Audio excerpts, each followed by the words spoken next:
Hello. I will not apologize for my appearance today.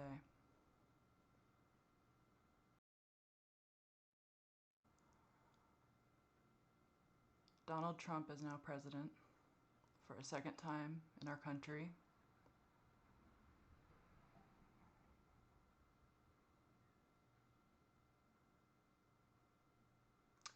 And if you're watching this, I probably don't have to explain to you what that means for people like me.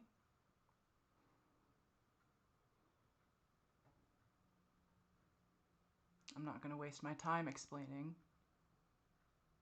if you don't know what that means for trans people and queer people and people with uteruses.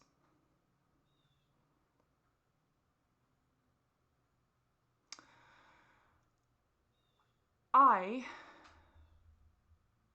would like to talk about selfishness.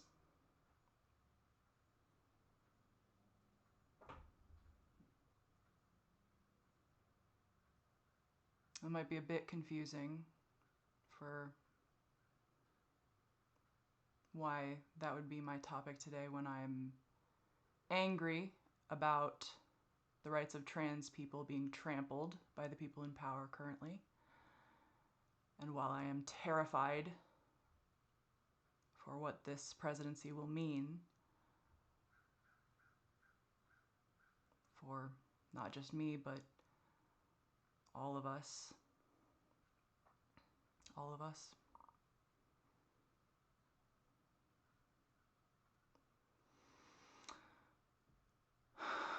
I want to talk about selfishness because I think in certain circumstances, selfishness can be survival.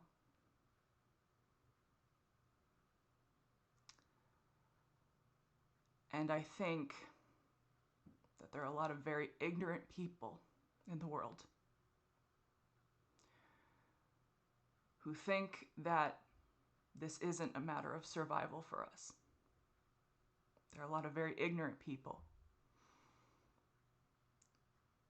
who can't see what suffering is going to be caused, what suffering is already happening, and what suffering will increase.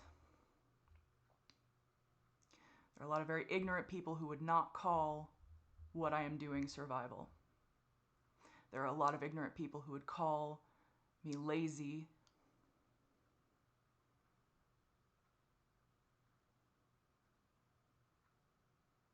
who'd call me a lot of things. I have not showered today. My hair is a mess and greasy, even though I showered yesterday. I think, actually no, I can't remember, but I do look this way after one day of not showering, for whatever reason. The genetic gods did not bless me.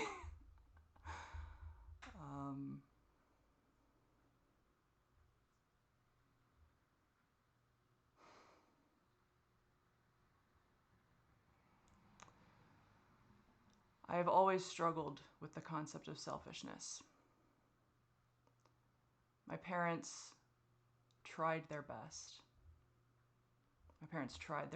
But they did not have the education to deal with a trans child suffering from dysphoria. They did not have the knowledge of what was happening in my little body and mind, and they did not understand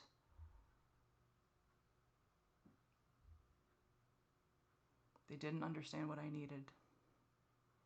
And that is something I do not hold against them. I do not hold that against them. Because how can you know something that is outside of your understanding? My parents cannot fathom my identity. They can't. It is beyond the understanding of their minds. And I refuse to hold a grudge against them for not knowing how to raise me, for not knowing how to treat my pain. I do not hold it against them. And I've decided on this channel I will be telling some stories about ways that my parents' lack of understanding hurt me. And I want to trust that everyone who watches can be an adult and can hold no more anger towards them than I do.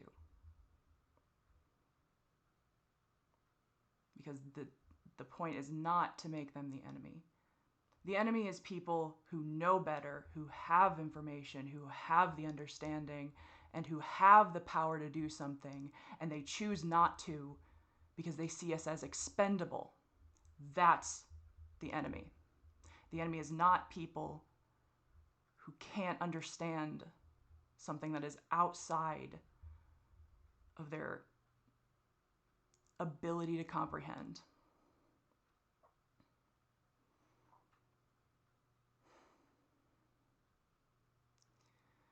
When I was little, I got in a lot of trouble for being selfish and prideful very frequently.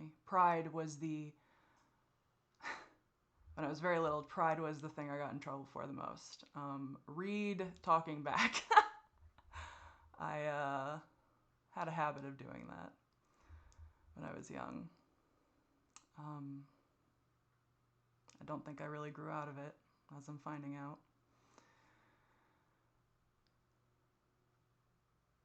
I was also the oldest of 3 in a family that was struggling financially.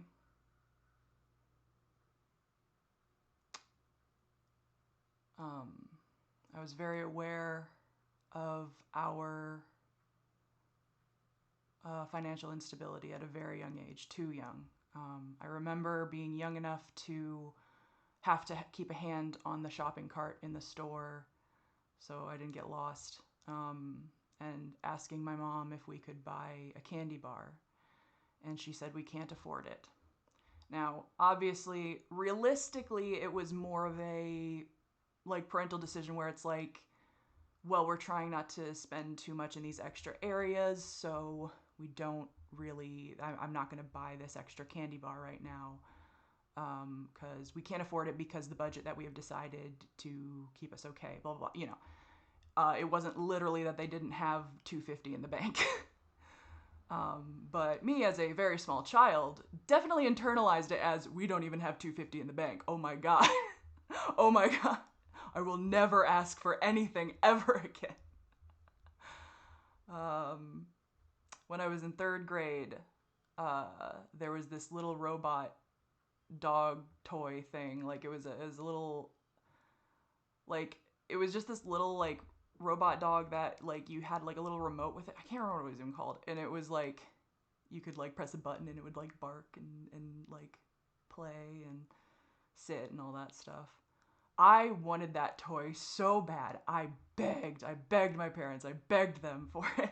I was like, I will never ask for another present again, because they're like, it's really expensive. It's a really expensive gift. And I was like, no, I want it so bad. Please, I just want the robot dog. I just want the robot dog. Begged for it for a long time. And my birthday is 2 days before Christmas, so they often get lumped together. And so I think the agreement was, we will buy it if it's going to be your Christmas and birthday present, but you have to play with it. You have to play with it. Guess who played with it for 3 days, never touched it again? And I know that is just a kid thing to do. That is just a kid thing to do, but at the time I was mortified. I was like, I thought this was gonna be my favorite present ever. I thought I wouldn't be able to stop playing with it. I thought this would be my best friend forever, and then it's like, oh, all it does is bark and sit and do that a few more times, and then it runs out of batteries. And that was when I was like, I will never ever ask for anything for Christmas ever again. I will never ever want something ever again, because I have wasted my parents' money on this toy that I lied and I said I would play with and I didn't. Such a terrible child. I had a guilt issue. I had a guilt issue as a kid. um, but being the oldest and having, I always describe it as I was too smart for my age, but I didn't have the wisdom to support the conclusions I was drawing and the, you know, obviously, like, being like, we can't afford this candy bar. Little kid brain is like, we don't have $2 to spare. Oh my God, we are so poor, and I'm being a burden by asking for this chocolate bar.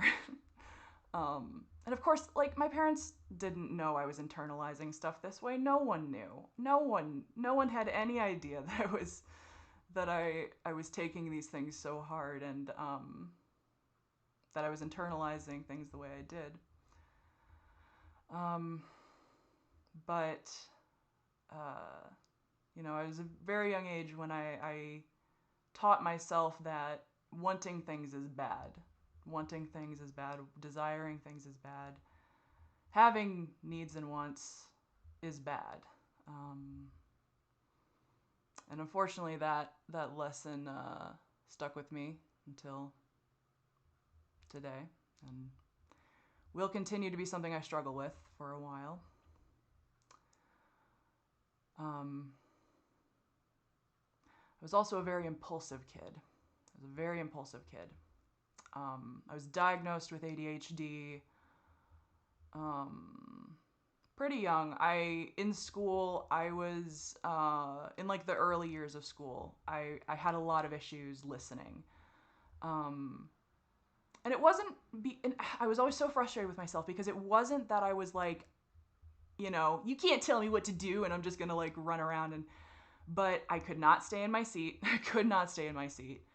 I couldn't stop talking. That was the big thing, is I could not understand why there were sometimes you were allowed to talk in class, and then there were some times when you definitely weren't allowed to talk in class. Because it's like, okay, don't talk in class. And so I'd go to school being like, okay, I won't speak in a word the entire day. And then other kids would be talking in class. I'm like, well, they're not getting in trouble. Why am I getting in trouble? And then I'd be like, well, maybe it's fine. And I'd start talking, and then I got in trouble because I didn't understand the social rules of, I was in 7th grade when I finally understood that, oh, you can talk in class when the teacher's not teaching. That's the difference. It's not about the room. It's about the information being given at the front of the class. I was both too smart and then really not smart at all. Very, very dumb, actually. Very, very oblivious. Very, yeah. But I was impulsive, and unfortunately, a lot of adults do not know how to deal with impulsive kids. And I hated my impulsivity. I hated it. From a young age, I hated it. I remember being pretty young, and I went to my parents in tears, and I was like, spanking isn't working.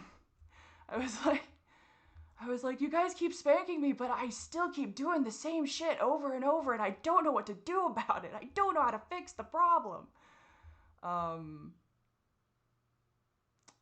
I was very concerned with my own impulsivity, because I would do stuff and I would just, I didn't even like know it was wrong before I did it. I always remembered that it's like, I would get in trouble, and it's like, I forgot that I wasn't supposed to do that. And it's like, well, yes, you did remember. You're just saying that to get out of it. I'm like, no, I genuinely forgot until after I did it and I was in trouble. By the way, this video is going to discuss self-harm. Not gratuitously, but fairly in depth. So if you struggle with self-harm and you struggle with hearing about self-harm, I would perhaps leave the video here. This is no longer a safe place for you, and I am sorry, and I hope that you can heal the way you need to, because it's hard.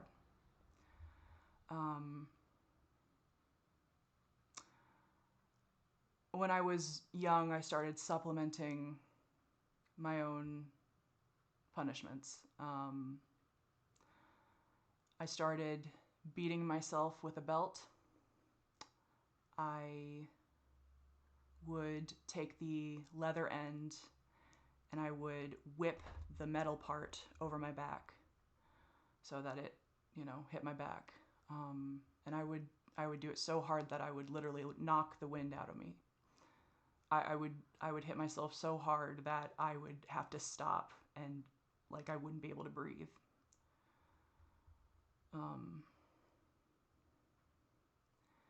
And that pattern of using pain to dissuade me from impulsiveness, of using pain to dissuade me from wants and needs and desires, pain became the way to keep myself in line, keep myself from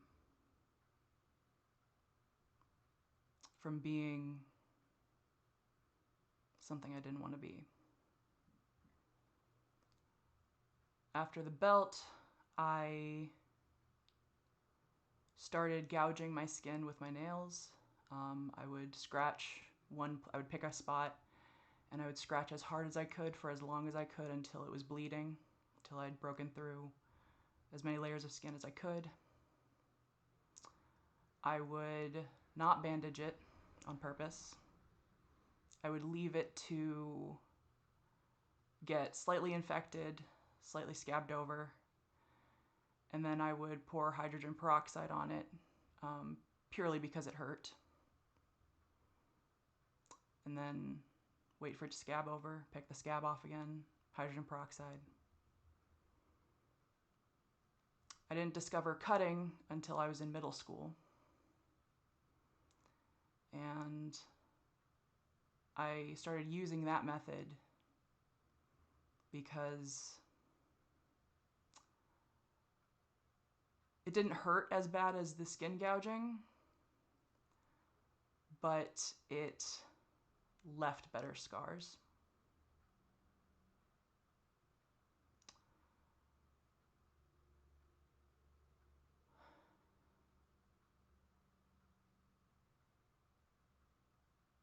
I also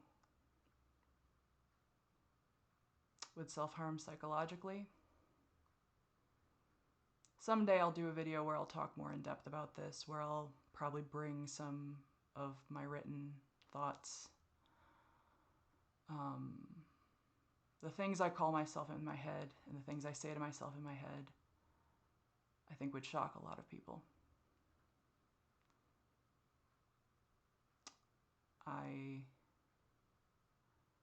I'm never more eloquent than when I'm insulting myself, when I'm tearing myself down.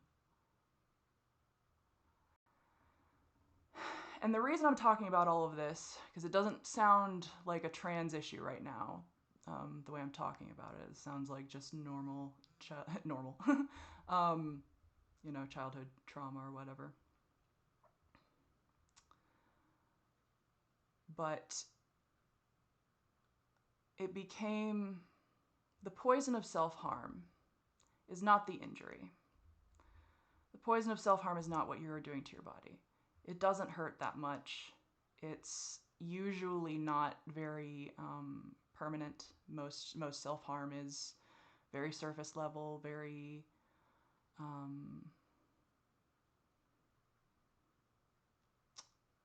it almost always looks worse than it is, almost always. Unless someone is actually trying to end their life, and that is usually a different type of self-harm. That is not usually the cutting that you see commonly. The poison of it is what you are teaching your body that it deserves. The poison is what you are teaching yourself that you deserve, what you are teaching yourself that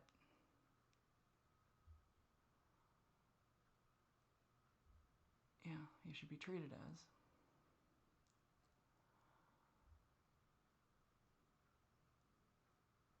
I have always hated my body. Hated it. Hated it. And I have hated my body with a vitriol that I can only describe as I had a deep desire as a kid to split myself in half and be a second external person so I could hurt myself from the outside in. I would have fantasies of flaying myself, of disemboweling myself, of shooting myself, of throwing myself down the stairs when I was very young, cracking my head on the floor.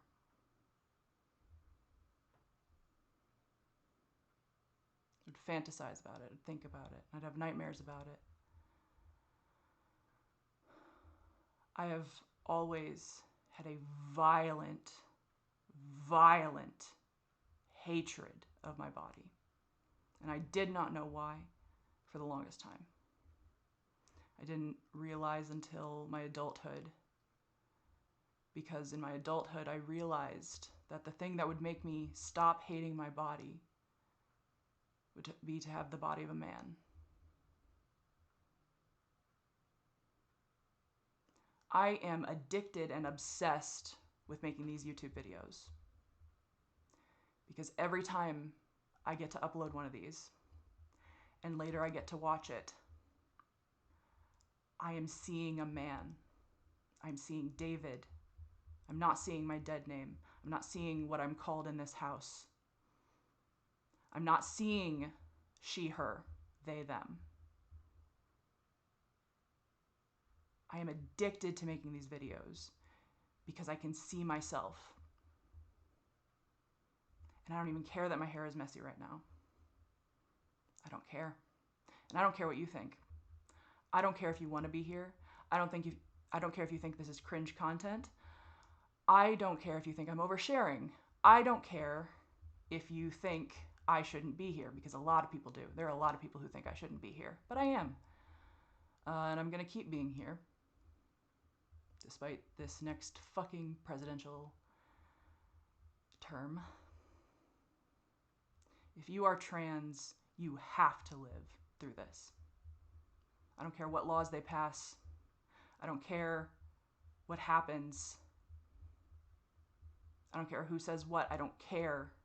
You have to live, because you will not give them the satisfaction of burying you in the body that isn't yours. Do not give them the satisfaction of taking your life through their hatred. You will live through this. You will. Because there's always hope that there is something better. There's always hope for change. Humans have a need for change. Humans hate change and love change. Humans desire change. It's in our nature. It's what keeps us going. It's what keeps us growing. It's what keeps our society growing. It looks really bleak right now.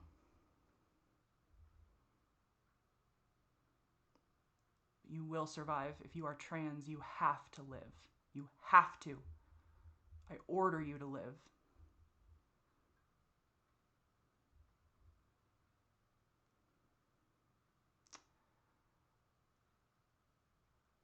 And I also order you to be kind to yourself, because it feels like selfishness. Being kind to myself is the hardest thing for me to do. It is the hardest thing. I get angry when I have to treat my body well. Angry. When I was in my 5-year relationship, my partners tried to love me as best they could. They tried to tell me I was loved. They told me I was beautiful. They told me many things. They told me how much they loved me every fucking day. And not a day went by where I believed them. I didn't believe them the entire time. And that's what eventually led to the collapse, among other things. But if they would try to treat me nice, if I was visiting, I couldn't ask for touch. Even acknowledging that I wanted touch makes me angry. There are a lot of things I cannot ask for because it makes me angry. Angry that I have to treat my body kindly. It makes me angry that I have to treat myself kindly. I don't. I want to punish myself for living in this body. I want to punish myself for being a girl.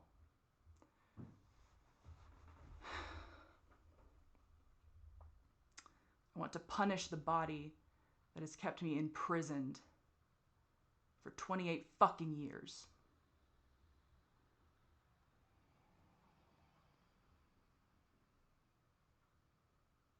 I do not want to eat right. I do not want to exercise. I do not want to sleep. I do not want to take a bath. I do not want to be touched. Because what scares me is that I do want all of those things.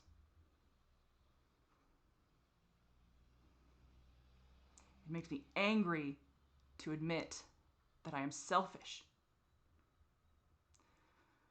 It makes me angry to admit that what I want more than anything else is to leave this place. Leave this place. Get top surgery. Take testosterone. Dress in clothes that make me feel masculine.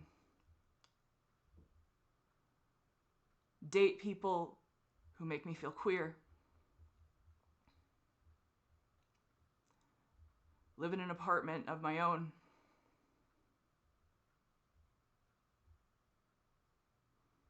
Have a life. Have a queer life. And never see a goddamn fucking church again.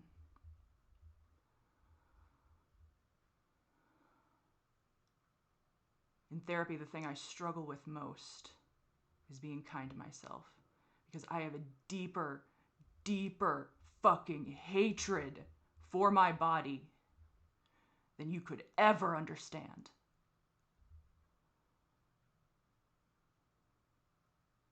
It is a crime to say that trans people can't be in control of their bodies. Look what you are doing to us. Look at how I'm suffering because there are people in this world who view transitioning as an abomination. And if I can be fucking selfish for one time in my life, I want my body back. Not back because I never had it in the first place. But it's what's owed to me. My masculinity is owed to me. It's mine. I am not a fucking woman. And I will not be called that. Someday I will never be called a woman again.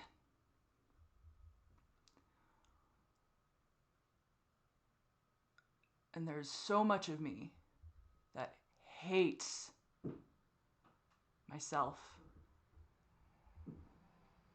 for wanting to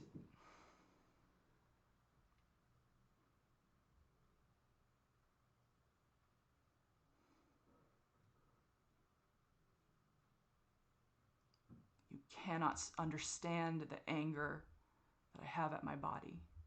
You have not had to live, or maybe you have, maybe you are trans and you understand this. The betrayal of puberty, of a biological force changing you against your will.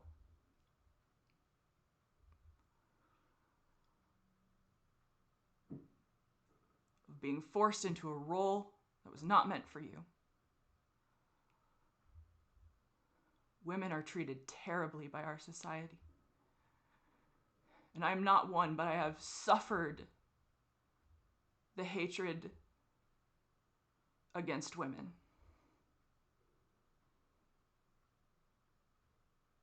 I have suffered as a woman, even though I'm not a woman. Because the people who have hurt me see me as a woman.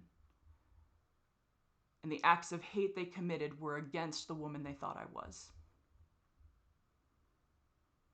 I am not a woman, and there are many things about being a woman that I don't understand. Even having lived in this body for 28 years, there are things about femininity and womanhood that I am not a part of, and I never was, despite having the body, despite being in social circles with women a lot. It is not my experience, but I have had to take the pain of living as one. And I'm sick of it.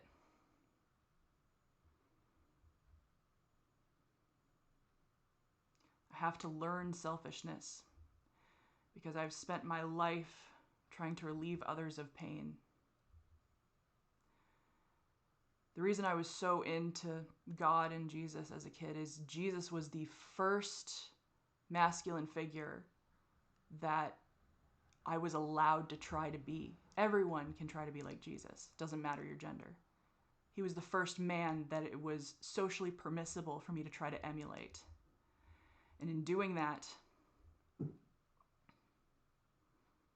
fucked myself up.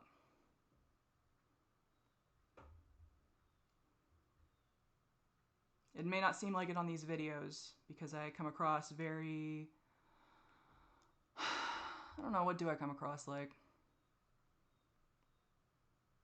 Some kind of bastard, probably.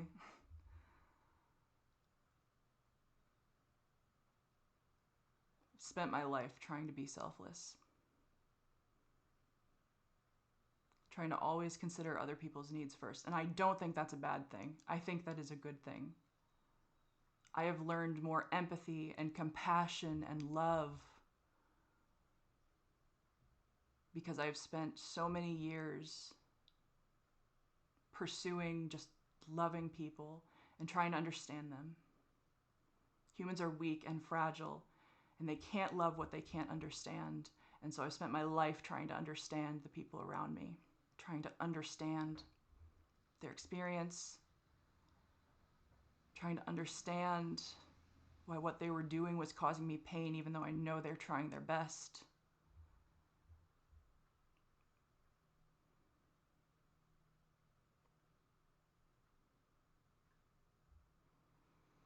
If I don't start being selfish, I'm gonna die.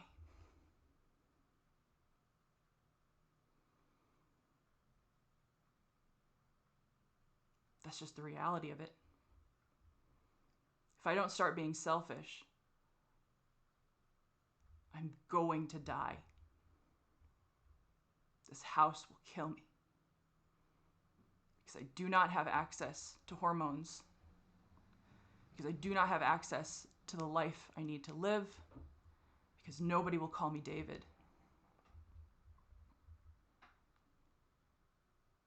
Because nobody will say he, him. And I have to hear she, her, hers over and over again. Daughter, sister, miss, ma'am, over and over and over again. And it is killing me. And it is killing other trans people in our country. And we have decided to elect a president who hopes to keep it that way.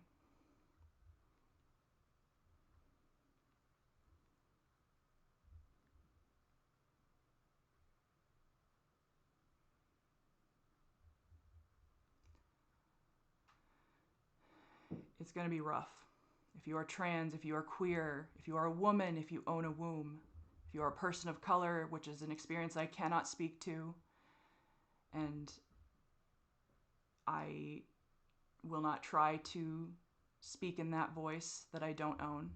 I encourage you to watch other people of color speak on subjects like this to become more informed on that perspective, if that's not a perspective you have. It's so important to listen to voices that aren't yours.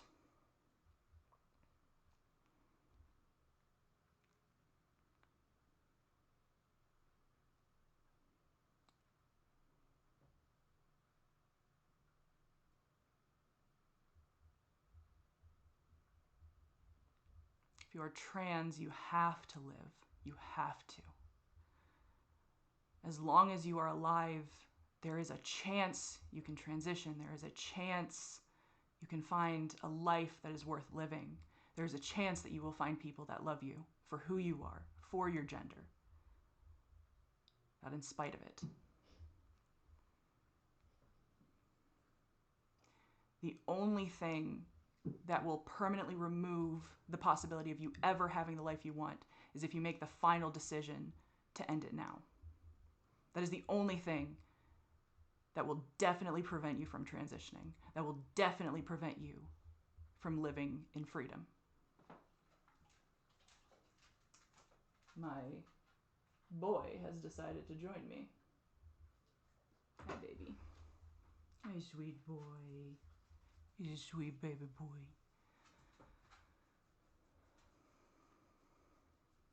Can tell I'm a little riled right now, I think.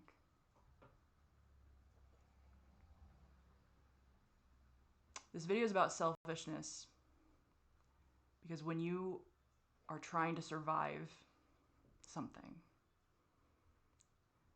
you have to be selfish. You have to. And selfishness is going to look different for everyone. But if you are trans or queer or a woman or own a womb, if you're a person of color, if you are a minority that is going to suffer underneath this choice that our country has made, be selfish. Be selfish. Love yourself. Be kind to yourself. Do kind things for yourself, for your body, for your mind. Spend time with people who love you. Spend time with people who see you for who you are. Bitch and moan and whine and complain about how unfair this is.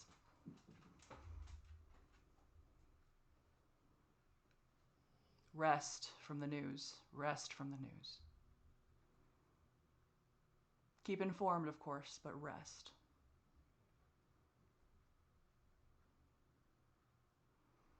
The hardest thing for me to do is to be kind to myself, because I want nothing more than to destroy the prison that has kept me like this.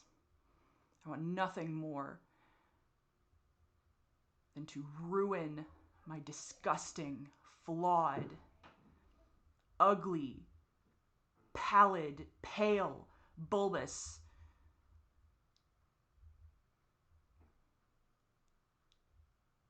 hanging, sagging,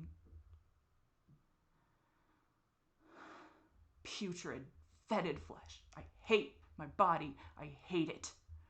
I hate it.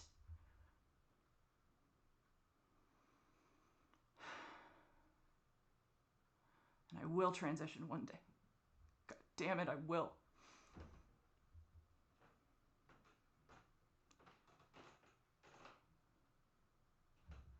I will not let them bury me in this fucking corpse prison that was never fucking supposed to be mine.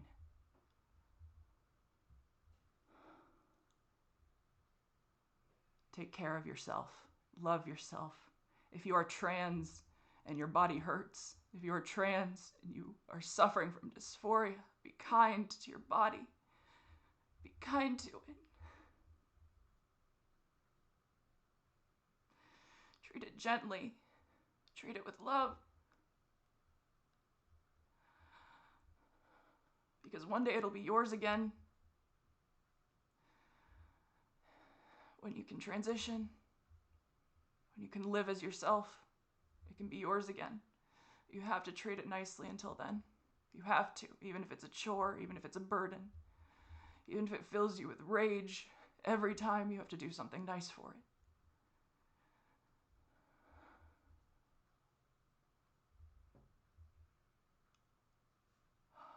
God, I want to transition.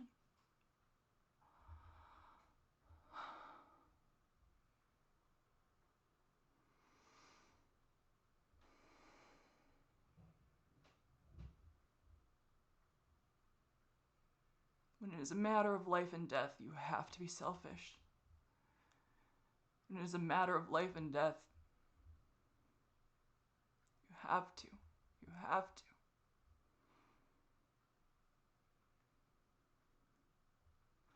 Do something selfish for yourself today. Do something that only benefits you and no one else. Be kind. Be kind. Be kind to each other. Be kind to yourself. Be kind to the people who don't understand, even if they make you angry.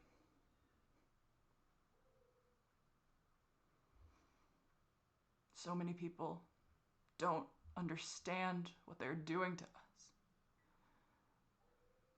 They don't understand how we feel. They don't understand what it's like. People can't love what they can't understand. People are so much weaker and more fragile than they like to admit. And yet they are so resilient at the same time. If you're still alive, it means you're resilient. Nobody can take that away from you. Nobody can take your resilience from you. That is yours. That is something you built. That is your hard-earned armor. Do not let them win. You have to live. If you are trans, you have to live. You have to.